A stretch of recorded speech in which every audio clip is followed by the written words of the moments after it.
Alright, so we've done our video talking about everything that happened with Vigilante Deku versus Class 1A. But now I want to talk about an interesting topic just in the realm of like what if or theorizing. What would have happened if Deku just like bodied the rest of the class, right? Like just absolutely wiped them out. We just had like a different Deku, he wasn't playing with them, and he just took out the rest of Class 1A. What would it have looked like if Deku was serious and wasn't against potentially hurting the class if it meant saving them, right? Because of course some people look at it as like, well, Deku would never hurt anyone here. He's not an edgelord or anything like that. He's not trying to like take his friends out. But in a situation where Deku really believes that All For One is going to hurt his friends or take them out, what if there was a version of Deku that thought, hey, look, if knocking you guys out or whatever it is what I have to do to get you like to safety, to get you away from me and All For One right now, that's what I'm going to do. So it's going to be an interesting little thought experiment to turn Deku into a little savage, but why not? Let's do it, right? If you're here for the journey, I'm here for it. And just to have a little fun like old times, why not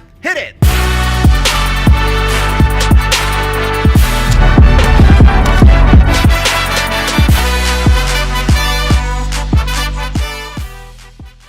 So Deku versus Class 1A. How does it go if Deku isn't afraid to crack a couple eggs? So when the confrontation between Deku and 1A started, we saw that they were all pretty much standing right in front of him with the All Might statue behind them. And I don't think much would change as this battle gets started. I do still think, despite the fact that Deku is willing to take his friends down, he wouldn't actually just start off doing that, right? Because again, we're not suddenly making him a literal villain Deku. So Deku would likely start off using Smokescreen and trying to get away that way, and that would be countered by Bakugo clearing the smoke away. Now, as Deku soars through the sky trying to get away from the class, we would still see Koji sending his birds after Deku, and I don't think Deku would suddenly start attacking a bunch of birds. He would probably still try to dart out of it like he already does. And this is where we'll start to see some of the first differences in this version to the version in the anime and the manga, because as Deku tries to get away, we see Sero in the anime using his tape elbows to wrap up Black Whip and kind of try to restrain Deku. And at this moment in the anime, Deku and Sero both think back to the time where Sero was helping Deku do his training to learn how to effectively use Black Whip.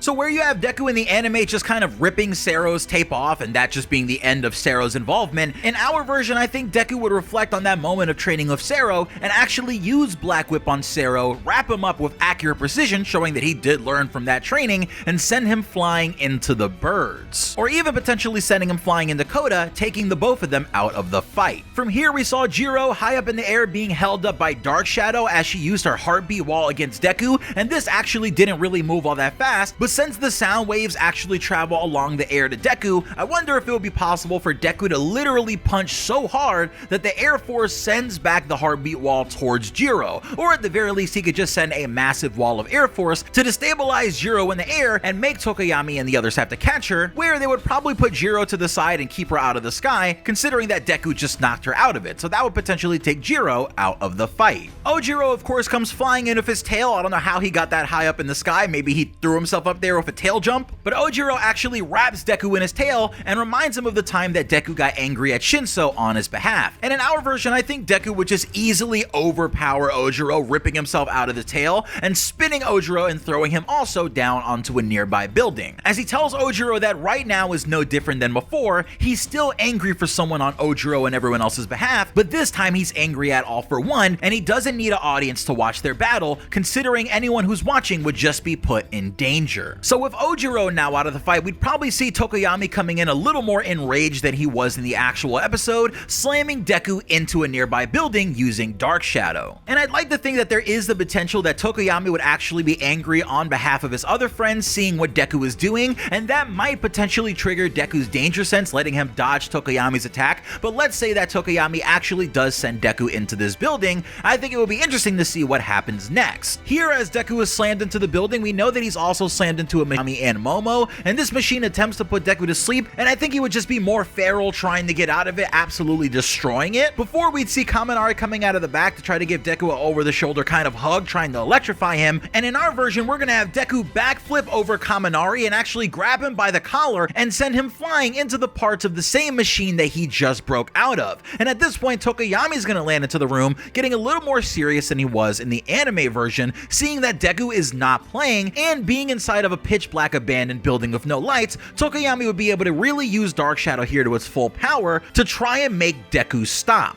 So seeing Deku in this more sort of like risky state, I'm sure he wouldn't be trying to use Dark Shadow as a defensive maneuver, and he would actually go on the attack, trying to incapacitate Deku the same way that Deku was trying to incapacitate him. And I actually do think that Deku and Dark Shadow would have a little bit of a fight, because we haven't seen how well things like physical strength actually work on Dark Shadow. Like, could Deku punch Dark Shadow so hard that he just absolutely disperses? So without that knowledge and knowing things that Tokoyami is capable of a little later in the story, it's definitely fair to theorize that these two would actually have a pretty decent fight inside of this building as the rest of 1A started to converge on that location. But eventually I think Deku would kind of harken back to some of the stuff that he did in season 1, where he was having that battle against Bakugo, and to win he had to punch upwards, blowing the ceiling and the roof off of the building. And I think he would do this to introduce light into the building, weakening Tokoyami, so he could use a well-placed kick to knock Tokoyami out and break out of the building. And as the building starts to crumble with people like Momo, Kaminari, Shoji, and Tokoyami all inside, I think for a second we would see other characters like Ochako and stuff going into the building to make sure that they're safe, as Deku uses that as an opportunity to try and get away. But the one person that I don't think would change anything about what he was going to do in this instance is Shoto, who I do still think would put up a massive ice-piercing wall to try to stop Deku from escaping, and I do think Deku, in his rush to escape the falling building and everything, would still run into it. But as Shoto tries to reason with Deku and slowly keep him inside of the ice by forming more ice over Deku as he tries to break out,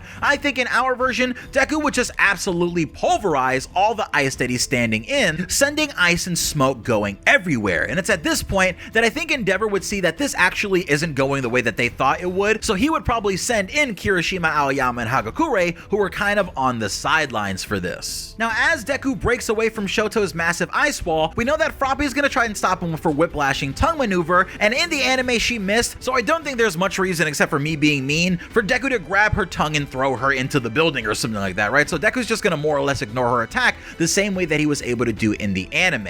And in fact, because I think Deku is going to be going a little more serious here, I actually don't think that Mineta is going to be able to catch him with the Mineta rope that he catches Deku with to have his small conversation with him before Deku gently puts him down with Black Whip. If anything, I feel like the Black Whip would be always activated like it has been throughout this entire arc, and it would have actually caught Mineta before he even got close, throwing him spiraling down to the side of the building, with Deku knowing at the very least that Mineta could get away or be safe using the same rope that he's using to try to catch Deku to bounce off the surfaces safely. And I think it's at this same point that Deku would realize this isn't really working, right? Like, I'm kind of getting them out of my way, but there's still a chance for them to save me. There's still a chance for them to reach me, so I'm gonna activate Fajin and get out of here. In that moment in the anime, we saw Ochako trying to reach Deku and make him weightless, and I don't really know what that necessarily would have done. You know what I mean? Like, I feel like that just kind of would have made things worse because he would be faster. Maybe Deku would consider that and actually let Ochako touch him so he could get away even faster, but I don't think he would really take that chance just in case Ochako had some sort of,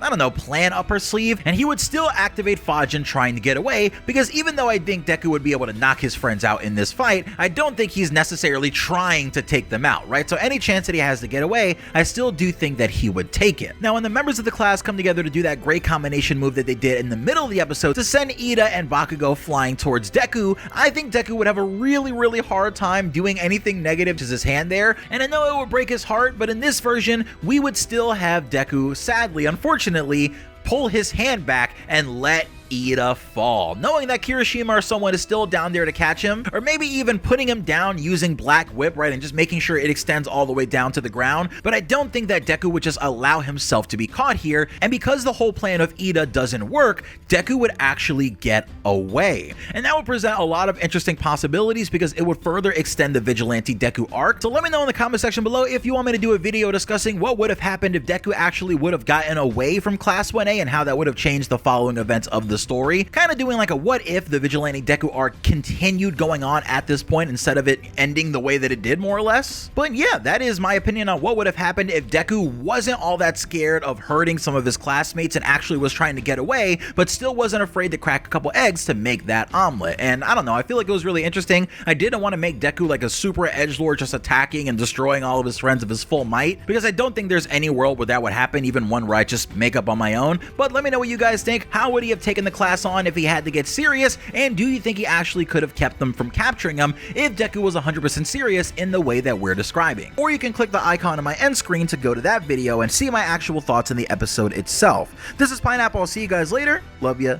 Peace.